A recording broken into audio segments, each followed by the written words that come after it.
Olá, começando mais um Adilson BGI News, nesta segunda-feira, dia 21 de junho. Vamos lá para as notícias de hoje. Rosa Weber suspende convocação e blinda governadores na CPI da Covid.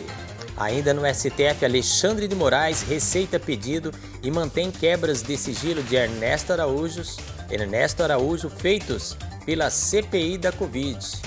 Continuando no STF, Gilmar Mendes é sorteado relator de ação que pede que Bolsonaro prove fraude nas eleições de 2014 e 2018. Justiça nega pedido de Flávio Bolsonaro sobre servidores da Receita.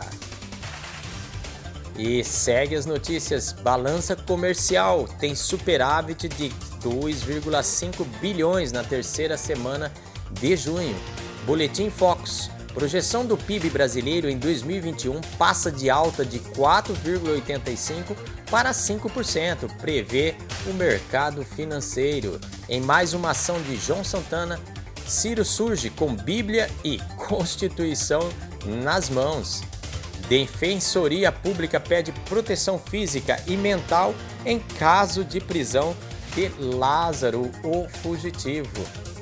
Ministério da Justiça e Segurança Pública coordena operações contra o tráfico de drogas em 6 estados. PF resgata mulher escravizada há mais de 20 anos em São José dos Campos, em São Paulo. Governo alemão decide banir bandeira do Hamas.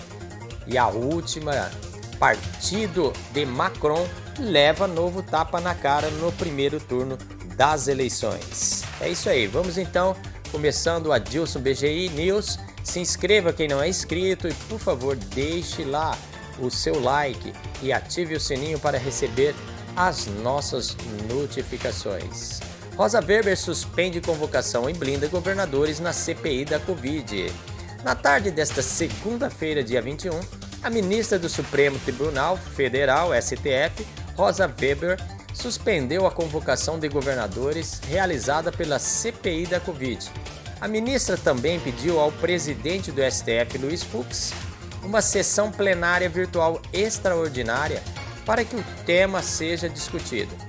Defiro o pedido de medida cautelar ad referendum do plenário desta Corte e, para tanto, estou a solicitar, nesta mesma data, ao presidente do STF, a inclusão desta ADE-PF em sessão virtual extraordinária, suspendendo as convocações dos governadores de estados realizadas no âmbito da Comissão Parlamentar de Inquérito instaurada no Senado Federal, CPI da pandemia, sem prejuízo da possibilidade do órgão parlamentar convidar as mesmas autoridades estatais para comparecerem voluntariamente à reunião da comissão a ser agendada de comum acordo. Comunique-se com urgência ao emitente presidente da Comissão Parlamentar de Inquérito do Senado Federal, CPI da pandemia, senador Omar Aziz. Publique-se, Brasília, dia 21 de junho de 2021, afirmou a ministra na decisão. O pedido foi levado ao STF pelos governadores de Distrito Federal, Alagoas, Amazonas, Amapá, Bahia, Espírito Santo, Goiás, Maranhão, Pará, Pernambuco, Piauí, Rio de Janeiro, Rio Grande do Sul, Rondônia, Santa Catarina, São Paulo, Sergipe, Tocantins e Acre. Segue as notícias no STF. Alexandre de Moraes rejeita pedido e mantém quebras de sigilo de Ernesto Araújo feitos pela CPI da Covid. Nesta segunda-feira, dia 21 de junho, o ministro do Supremo Tribunal Federal, STF, Alexandre de Moraes, rejeitou o recurso apresentado pelo ex-ministro das Relações Exteriores, Ernesto Araújo, contra a quebra de sigilo telefônico e telemático aprovado pela CPI da Covid-19. Moraes já havia negado o pedido no dia 12 de junho, mas a defesa recorreu.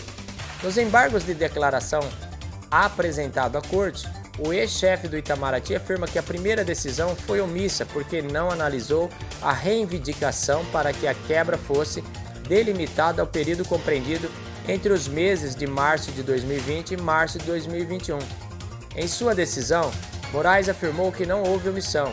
É importante consignar que o pedido subsidiário, por razões lógicas, está compreendido tanto da decisão que indeferiu a liminar, quanto na sua fundamentação, visto que reconhecidos poderes investigatórios à CPI nos mesmos moldes de que dotados os magistrados, escreveu.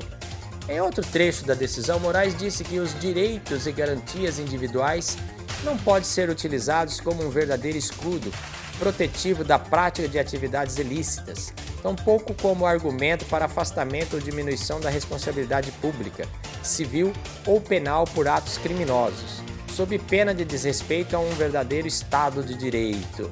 Moraes também destacou que a decisão embargada assentou de forma clara e objetiva que as comissões parlamentares de inquérito, em regra, terão os mesmos poderes instrutórios que os magistrados possuem durante a instrução processual penal, inclusive com a possibilidade de invasão das liberdades públicas individuais, mas deverão exercê-los dentro dos mesmos limites constitucionais impostos ao Poder Judiciário, seja em relação ao respeito aos direitos fundamentais, seja em relação à necessária fundamentação e publicidade de seus atos, seja ainda na necessidade de resguardo de informações confidenciais, impedindo que as investigações sejam realizadas com a finalidade de perseguição política ou de aumentar o prestígio pessoal dos investigadores, humilhando os investigados e devassando desnecessária e arbitrariamente suas intimidades e vidas privadas. Mais uma do STF. Gilmar Mendes é sorteado relator de ação e pede que o Bolsonaro prove fraude nas eleições de 2014 e também 2018. Esta segunda-feira, dia 21 de junho, o ministro do Supremo Tribunal Federal, STF, Gilmar Mendes, foi sorteado para ser o relator de uma ação apresentada na corte contra o presidente Jair Bolsonaro. A ação foi movida pelo partido Rede Sustentabilidade, o Rede, e pede que o presidente seja instado a provar as supostas fraudes eleitorais que diz ter ocorrido em 2014 e 2018. Recentemente, Bolsonaro afirmou que Aécio Neves, do PSDB, derrotou Dilma Rousseff, do PT, nas eleições de 2014 e que ele venceu as eleições de 2018 no primeiro turno. Em 2014, uma auditoria pedida pelo candidato do PSDB reiterou que Dilma Rousseff foi reeleita com 54.501.118 votos, o equivalente a 51,64% dos votos válidos. A apuração oficial de 2018, chancelada pelo TSE, aponta que Bolsonaro obteve 49.277.010 votos no primeiro turno, o suficiente para se classificar ao segundo turno, mas não para vencer antecipadamente.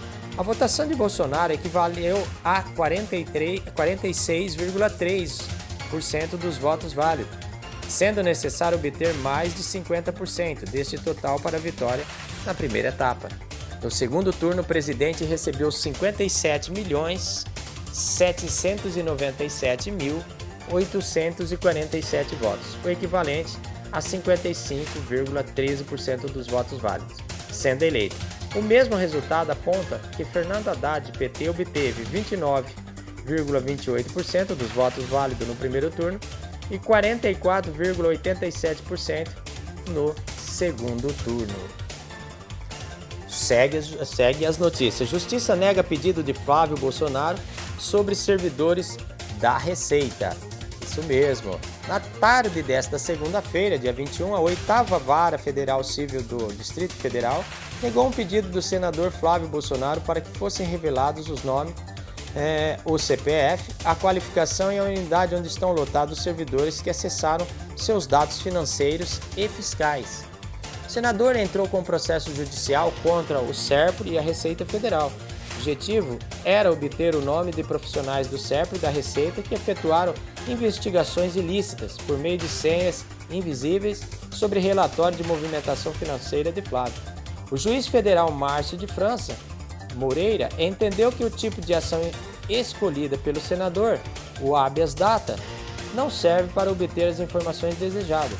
O que se busca é o nome de quem pesquisou esses dados, as datas e as vias de acesso, informações que obviamente não fazem parte do banco de dados sobre a pessoa do impetrante e que não podem ser requeridas pela via do habeas data, uma vez que extrapolam sua finalidade instrumental concebida na Constituição Federal, escreveu o magistrado.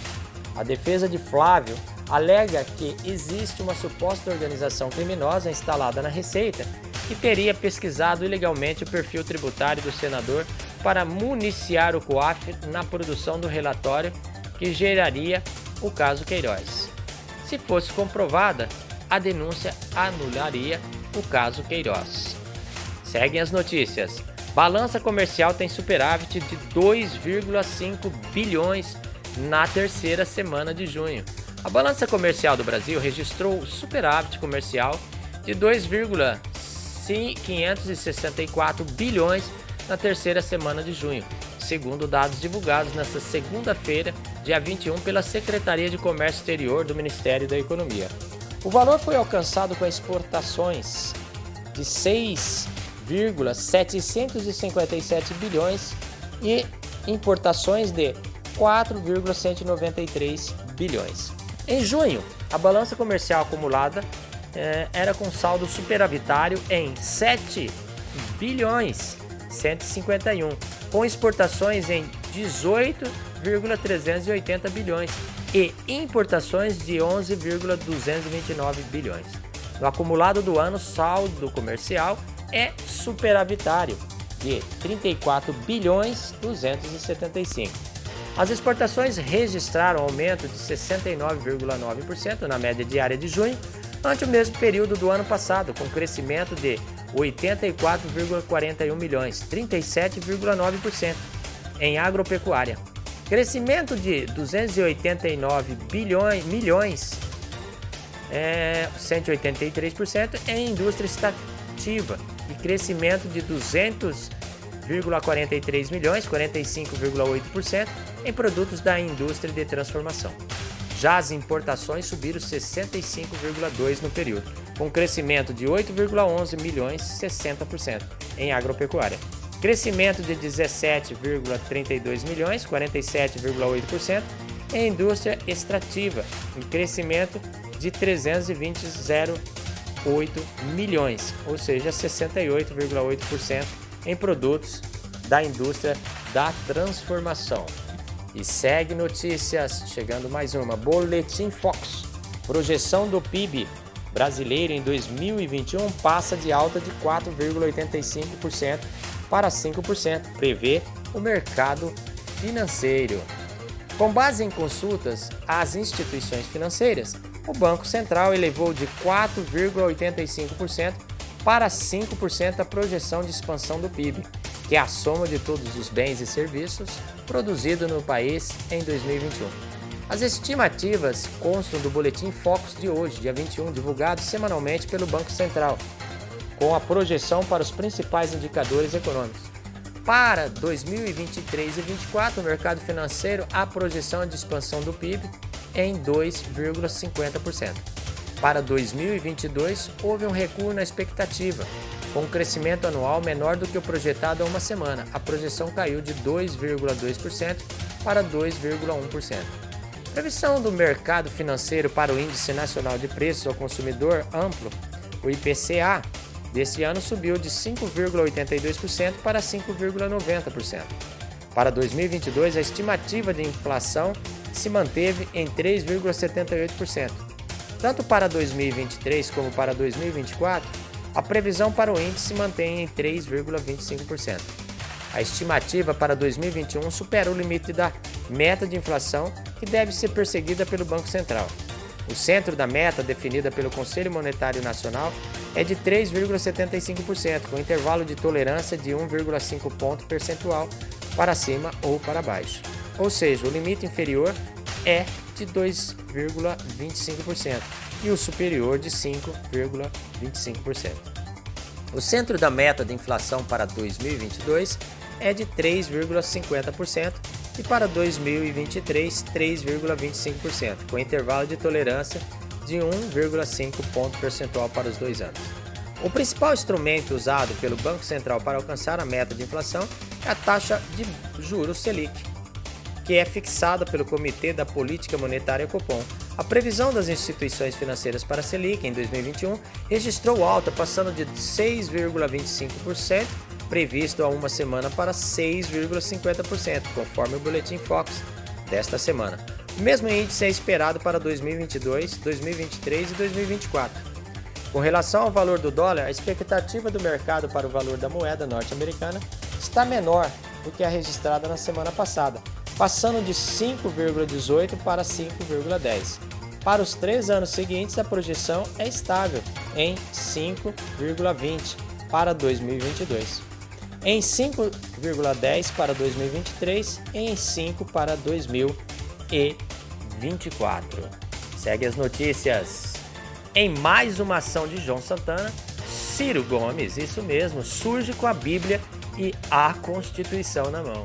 Em mais uma série de vídeos de João Santana, condenado na Operação Lava Jato por lavagem de dinheiro, que agora atua como marqueteiro do PDT, Ciro Gomes, resolveu falar sobre cristianismo. O pedetista ressaltou que os livros da Bíblia e da Constituição não são conflitantes. Trata-se de uma estratégia de Ciro para conquistar setores religiosos da sociedade. Somos um Estado laico, mas a Bíblia e a Constituição não são livros conflitantes.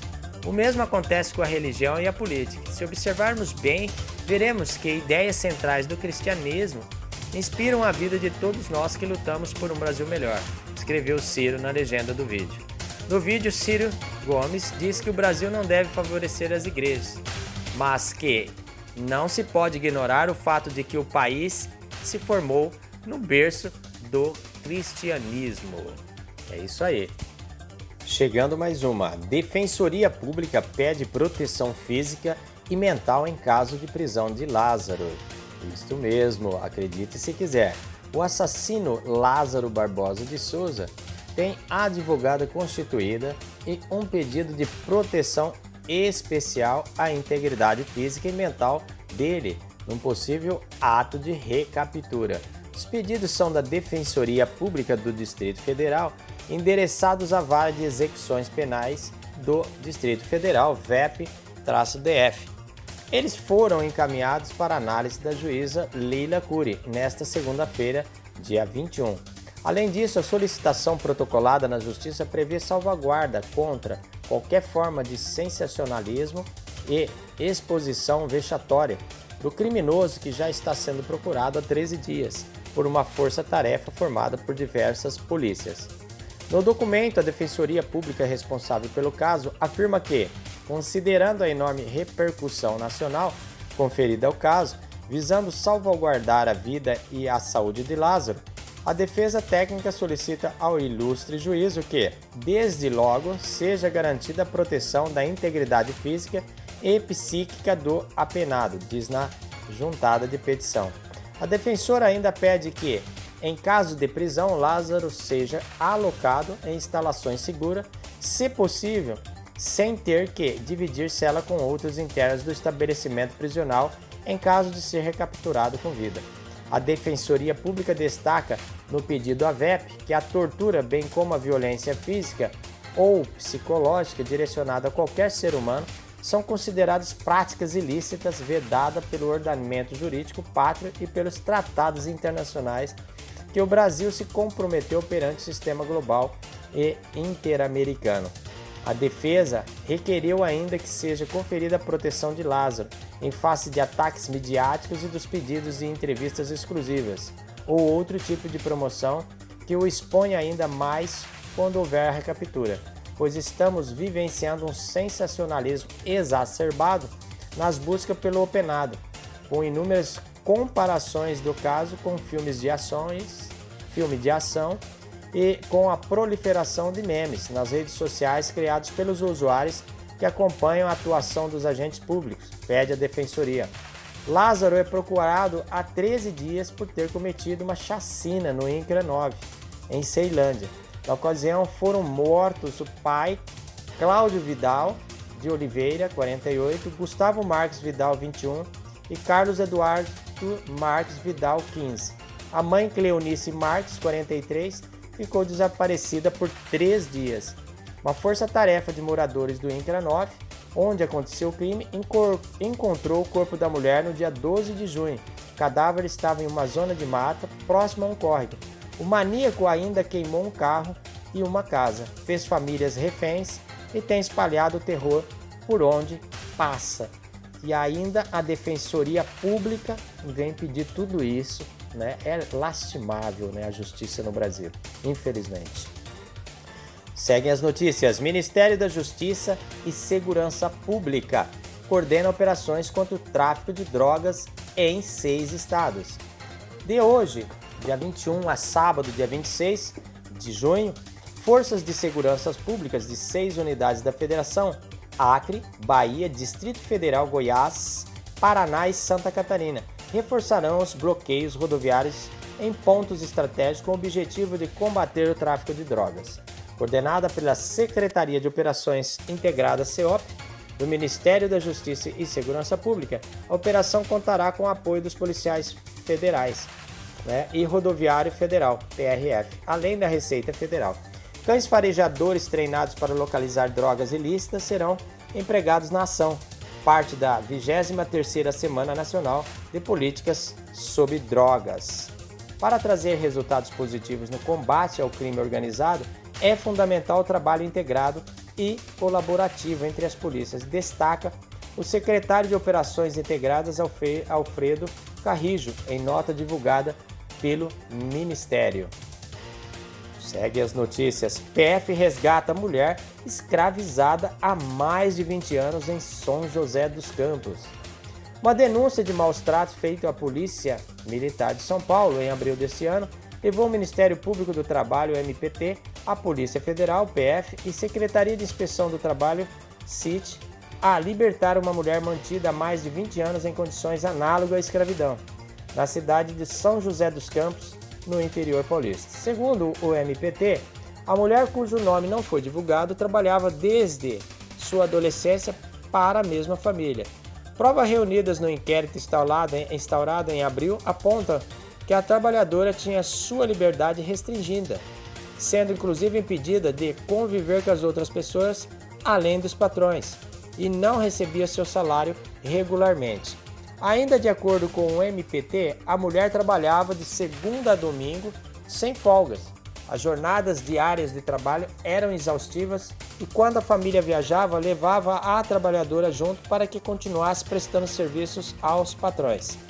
Os depoimentos demonstraram que a trabalhadora tinha medo constante da patroa, gerando pressão psicológica e assim impedindo que ela fosse contra suas ordens. Após a PM ter recebido a denúncia, ido à casa da família, em um condomínio de São José dos Campos, colhido o depoimento da vítima e dos empregadores e registrado o boletim de ocorrência, o MPT ingressou com ação cautelar pedindo à Justiça que autorizasse a realização de buscas no endereço da família.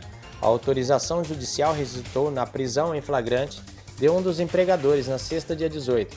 O investigado, cujo nome também não foi informado, foi levado à delegacia da Polícia Federal de São José dos Campos e responderá pelo crime de redução de trabalhadores à condição análoga à escravidão, artigo 149 do Código Penal. Os auditores fiscais do CIT atuaram os empregadores, determinando que paguem verbas rescisórias à trabalhadora, incluindo o FGTS, 13º salário e férias retroativas. De acordo com o MPT, só após a primeira ação policial, em abril, os patrões formalizaram o contrato de trabalho da empregada, que não tinha registro em carteira. Caminhada ao Centro de Referência Especializado de Assistência Social CREAS de São José dos Campos, a trabalhadora receberá amparo social e abrigo. Será incluída em programas de transferência de renda e terá direito às parcelas do seguro-desemprego no valor de R$ 1.100 cada uma. Dados do Observatório da Erradicação do Trabalho Escravo e do Tráfico de Pessoas indicam que, entre 1995 e 2020, um grupo especial de fiscalização móvel da Subsecretaria de Inspeção do Trabalho do Ministério da Economia libertaram 55.712 pessoas encontradas em condição análoga ao trabalho escravo em todo o país. Considera-se sujeito à condição análoga à escravidão o trabalhador submetido de forma isolada ou conjuntamente trabalho forçado, jornada exaustiva, situação degradante de trabalho, restrição por qualquer meio de locomoção em razão da dívida contraída com o empregador ou preposto, no momento da contratação ou no curso do contrato de trabalho, retenção no local de trabalho em razão de cerceamento do uso de qualquer meio de transporte, manutenção de vigilância ostensiva e apoderamento de documentos ou objetos pessoais. Denúncias de trabalho escravo podem ser feitas pela internet, por meio da plataforma Sistema IP, desenvolvido pelo Grupo Especial em parceria com a Organização Internacional do Trabalho, OIT. E vamos para as internacionais de hoje. Governo alemão decide banir bandeira do Hamas. Os partidos que compõem a coalização governista da Alemanha decidiram banir no país o uso da bandeira do grupo islâmico palestino Hamas, segundo o jornal Welt and Sonntag informou neste domingo, dia 20. A iniciativa foi confirmada por um porta-voz do grupo parlamentar que reúne a União Democrática Cristã, CDU, partido de chanceler alemão Angela Merkel, e o braço bávaro da sigla, a União Social Cristã, CSU. O Bundestag, parlamento alemão, deve votar nesta semana a inclusão do banimento da bandeira dos Hamas no parágrafo 86 do Código Penal do país. A decisão foi tomada após diversos incidentes antissemitas terem ocorrido em maio na Alemanha durante protestos contra Israel. A proposta para a bandeira do Hamas havia sido apresentada pela CDU, Partido Social Democrata SPD, de centro-esquerda e parceiro de coalizão com a CDU e CSU. Inicialmente manifestou dúvidas sobre a constitucionalidade da medida, mas depois apoiou a medida. Não queremos bandeiras de organizações terroristas sendo balançadas em solo alemão, disse Thorsten Frey, vice-líder da bancada parlamentar da CDU e CSU. Estou muito feliz que o SPD apoiou a nossa iniciativa. Ao fazer isso, podemos enviar um sinal claro para os nossos cidadãos judeus, disse Frey, segundo o Welt and Sonntag. Ataques às sinagogas. Armin Laschet, candidato da CDU e CSU a chanceler, nas eleições federais que serão realizadas em setembro, já havia pedido em maio que a bandeira do Hamas fosse banida, em resposta a atos antissemitas na Alemanha. Sinagogas foram atacadas, bandeiras de Israel foram queimadas e xingamentos antissemitas foram verbalizados em diversas cidades alemãs durante os protestos contra o conflito armado em Israel e o Hamas na faixa de Gaza, que durou 11 dias. O governo alemão já havia tomado ações similares em relação a outros grupos anti-Israel no Oriente Médio. E vamos para a última internacional. Partido de Macron leva novo tapa na cara no primeiro turno das eleições regionais. A abstenção foi a grande vencedora da primeira volta das eleições regionais em França. Neste domingo, dia 21, dos 2/3 dos eleitores, 66,1%, boicotaram as urnas, contra menos de 1/3 em 2015, que foi 49,9%. O centro-direita foi o outro vencedor, com os candidatos das alianças desta área à frente em 6 regiões. As listas de esquerda e centro-esquerda ficaram à frente em 5. O presidente Emmanuel Macron sofreu um grande revés, com as listas encabeçadas pelo partido. A República é em marcha fora do pódio em quase todas as regiões.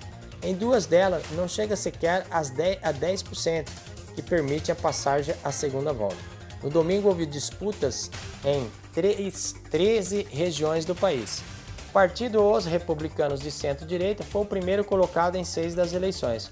Os socialistas ficaram em primeiro em outras 5.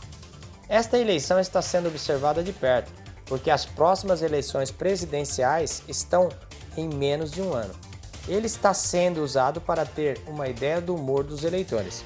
Uma pesquisa da Ipsos mostra que o conservador Les Républicains ganhou 27% dos votos, seguido pelo Rally Nacional com 19%. Os Verdes, o Partido Socialista, e La République En Marche, LREM, de Macron, conta com 11% dos votos. Vamos lá, Bolsonaro. É isso aí. Esta Globo é uma merda de imprensa. Vocês são uma porcaria de imprensa.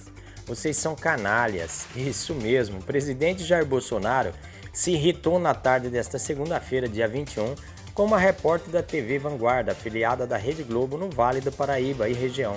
Essa Globo é uma merda de imprensa. Vocês são uma porcaria de imprensa. Vocês são canalhas, disse o presidente.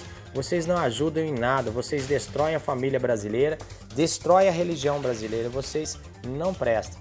Mais cedo, Bolsonaro participou de uma cerimônia de formatura da Escola de Especialista da Aeronáutica em Guaratinguetá. Plínio. Valério causa estranheza à militância ferrenha de Barroso sobre o voto impresso. O senador Plínio Valério, do PSDB do Amazonas, criticou nesta segunda-feira, dia 21, o presidente do Tribunal Superior Eleitoral, TSE, ministro Luiz Roberto Barroso. Segundo o congressista, Barroso faz militância ferrenha sobre o voto impresso. Causa estranheza a militância ferrenha do ministro Barroso e outros do STF contra a autonomia do parlamento de legislar sobre o voto impresso, anseio da população. Vejo como má fé, disseram, que recuaremos pelo voto em cédulas. Fake news. O voto será na urna eletrônica com recibo impresso, SIC, escreveu o senador ao publicar um vídeo no Twitter. A má fé fala em voto em cédula. Vai ser votado na urna eletrônica normal, só que vai ter um comprovante de que você votou, disse Valério. Não se contenta só em invadir o legislativo e está invadindo o executivo. Não quer só legislar, quer governar, e o Supremo não foi instituído para governar, acrescentou o congressista. Olha a última do Maia. Maia sai em defesa da repórter da Globo e chama Bolsonaro de covarde. O fracassado, o deputado federal Rodrigo Maia, saiu em defesa da repórter da TV Vanguarda. Não podia ser diferente, afiliada da Globo em São Paulo, e chamou o presidente Jair Bolsonaro de autoritário e covarde. No dia 9 de janeiro, eu fiz um tweet afirmando que Bolsonaro era covarde. Hoje, depois do episódio lamentável com a jornalista da TV Globo, eu repito, Bolsonaro é autoritário e covarde, escreveu o ex-presidente da Câmara. Vamos lá então para a última notícia de hoje. Aras pede que STF rejeite a ação de Bolsonaro contra medidas restritivas impostas por governadores. Em parecer enviado ao Supremo Tribunal Federal, STF, nesta segunda-feira, dia 21, o Procurador-Geral da República, PGR, Augusto Aras, defendeu a rejeição da ação movida pelo presidente Jair Bolsonaro contra medidas restritivas impostas pelos governadores de Pernambuco, Paraná e Rio Grande do Norte. O PGR afirmou no parecer que os decretos estaduais não estão mais em vigor e, por isso, o processo teria perdido o objeto. Em juridiquês, a ação está prejudicada. Ao acionar o STF contra os decretos dos governadores, o presidente alegou que os estados não tinham autorização para determinar unilateralmente toques de recolher lockdowns. Na semana passada, o ministro do STF, Luiz Roberto Barroso, relator da ação de Bolsonaro, admitiu Renan Calheiros, que ocupa a relatoria da CPF da Covid no Senado, como terceiro interessado no processo. É isso daí, vamos ficando por aqui. Adilson BGI News volta amanhã. Para você que não é inscrito no canal, eu lhe peço que se inscreva, ative o sininho para receber as nossas notificações. Gostou? Deixa um like, compartilhe para valer, ajude o nosso canal. Um grande abraço, pessoal, até mais.